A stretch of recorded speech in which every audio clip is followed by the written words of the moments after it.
పర్యాటకానికి సంబంధం లేని వ్యక్తికి వెల్నెస్ సెంటర్ ఇన్ఛార్జిగా నియమిస్తారని సిపిఐ జాతీయ కార్యదర్శి నారాయణ ప్రశ్నించారు. ఈ మేరకు సీఎం చంద్రబాబు బహిరంగ లేఖ రాశారు.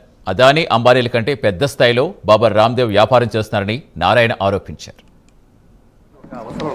ముఖ్యంగా హార్సీ హిల్స్, మదనపల్లి దగ్గర ఉంటుంది హార్సీ హిల్స్. అది తిరుమల కొండ కన్నా ఎత్తుంటుంది. హార్సీ హిల్స్ అనిబేస్ అంటే దాన్ని కనిపెట్టారు బ్రిటిష్ వాళ్ళే, ది బెస్ట్ ప్లేస్ అని. అది ఇప్పటికే కొంత నాశనం చేస్తున్నారు. అది మొత్తం హోల్సేల్గా నాశనం చేయడానికి బాబా రామ్దేవ్కి అది ఇచ్చి ఆయన వెల్నెస్ ఇన్ఛార్జ్ అండి. ఆయన తప్పుడు మందులు కనిపెట్టి, కల్తీ మందులు కనిపెట్టి, కల్తీ మందులు అమ్ముతుంటే దాన్ని పట్టుకొని కోర్టులో శిక్ష విధించారు. అన్ని రకాల పతంజలి అనైతిక పతంజలిగా మారింది. అది ఇప్పుడు ఆయన చూడడానికి వేషం, స్వామి వేషం. ఆయన కార్పొరేట్కి మించే కార్పొరేట్ కూడా. అదాని, అంబానీకి ఎంత తక్కువ పేరు.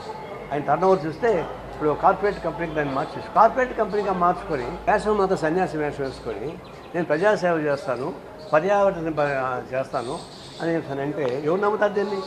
పులి పాలు తాగమంటున్నావు, తాగుతుందా? చంద్రబాబు నాయుడు పులిని పాలు తాగించని ట్రై చేస్తున్నాడు, మనల్ని నమ్మించాలని ప్రయత్నిస్తున్నాడు.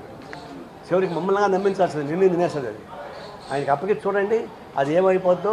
పతంజలి మార్కెటింగ్ పెట్టుకొని ఆ కార్పొరేట్ కంపెనీ మార్చుకుంటారు తప్ప ఆడేం కాలుష్యాన్ని ఆయన ఆపేది లేదు, వ్యాపారాన్ని ఆపేది లేదు, ఆయన ఆదర్శం అసలే లేదు.